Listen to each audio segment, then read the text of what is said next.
Hello everyone, कैसे हो? बढ़िया। बात करते हैं अपने नेक्स्ट लॉ की, that is law of multiple proportions. ये लॉ क्या बताता है और किसने ये लॉ बताया, ये सब चीज़ हम इसमें डिस्कस करेंगे साथ में एग्जाम्पल के साथ। बात करते हैं सबसे पहले किसने ये लॉ दिया। तो साइंटिस्ट थे जॉन डाल्टन, जिन्होंने ये लॉ प्रोवाइड किया, बताया हमें। इसके बाद इस लॉ में क्या बताया जाएगा कि जब दो एलिमेंट्स आपस में कंबाइन हो और एक से ज़्यादा कंपाउंड बन जाए, जब दो एलिमेंट आपस में कंबाइन हो एक से ज़्यादा कंपाउंड बन जाए, तो उसमें से एक एलिमेंट जिसका डिफरेंट मास है, वो अगर कंबाइन होता है किसके साथ, एक दूसरे एलिमेंट के साथ जिसका मास फिक्स है, तो जो डिफरेंट मास वाला एलिमेंट था वो एक सिंपल मल्टीपल रेशियो में प्रेजेंट होगा। That is known as law of multiple proportion. That is the law of multiple proportion. Simple सी बात समझ में आ गई। इसी चीज़ को मैं डेफिनेशन पॉइंट ऑफ व्यू से आपको समझाना चाहता हूँ, साथ में एक एग्जाम्पल भी आपके साथ डिस्कस करूँगा। ठीक है, देखिए। तो सबसे पहले this law is given by John Dalton. कौन थे? John Dalton. ये लॉ किसने दिया था? जॉन डाल्टन ने दिया था। क्या बताया था? If two elements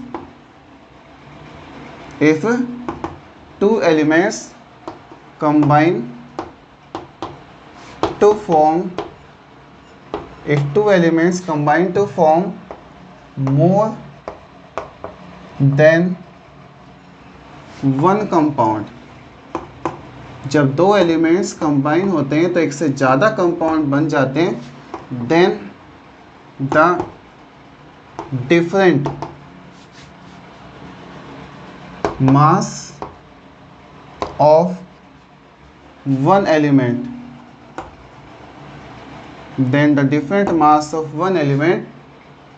combine with another element which have fixed mass bear a simple ratio, ठीक है, bear a simple ratio में प्रेजेंट होगा। ठीक है, टू वन अनदर। तो bear a simple ratio to one another, that is known as law of multiple proportion. क्या बताया? जब दो एलिमेंट क्या होते हैं, दो एलिमेंट्स कंबाइन होते हैं और वो एक से ज़्यादा कंपाउंड बनाते हैं, तो उसमें जो डिफरेंट मास आ रहा है एक एलिमेंट का, वो कंबाइन होता है अनदर एलिमेंट जिसका मास फिक्स है। तो जो डिफरेंट एलिमेंट्स जिसका डिफरेंट मास आ रहा है, वो bear a simple ratio to one another present होगा, bear a simple ratio to one another होगा। That is called as law of multiple proportion. इस चीज़ को हम एक एग्जाम्पल पॉइंट ऑफ व्यू समझ लेते हैं। कैसे? देखिए, एग्जाम्पल है मेरे पास कि अगर मेरे पास कार्बन हो, अगर मेरे पास क्या है, कार्बन है, वो अगर ऑक्सीजन गैस के साथ कंबाइन होता है, ऑक्सीजन गैस अगर लिमिटेड है या फिर एक्सेस में, अगर ऑक्सीजन गैस एक्सेस में है तो क्या बनेगा? कार्बन डाइऑक्साइड गैस बनेगा।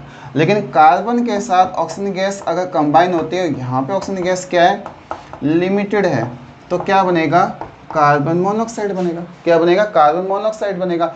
इसमें ये दो एलिमेंट्स आपस में कंबाइन हुए तो एक से ज़्यादा कंपाउंड बनेंगे ना, ये कंपाउंड एक बना, एक कंपाउंड ये बना। इसका मतलब जब एक से ज़्यादा कंपाउंड बनते हैं, इसमें से डिफरेंट मास वाला एलिमेंट, डिफरेंट मास वाला ऑक्सीजन O2 है और यहाँ पे O है, ये डिफरेंट मास वाला एलिमेंट है, किसके साथ कंबाइन हुआ है? फिक्स मास वाला एलिमेंट कौन सा? कार्बन होगा। तो डिफरेंट मास वाले एलिमेंट है, उनका रेशियो वन अनदर कैसा होगा? सिंपल रेशियो में प्रेजेंट होगा। That is called as law of multiple proportion. कैसे हम इसको प्रूव कर सकते हैं? देखिए, पहले केस में, जो केस फर्स्ट है, उसमें क्या है कि CO2 है, तो C में से किसका मास फिक्स होगा? कार्बन का मास आपको पता है 12 होता है, ऑक्सीजन का मास कितना होता है? 16 होता है, 12U होता है, इसका 16 होता है। लेकिन यहाँ पर ऑक्सीजन कितनी? 2 टाइम्स है, तो कितना हो जाएगा? 2 से मल्टीप्लाई कर देंगे, कितना हो जाएगा? 32U हो जाएगा।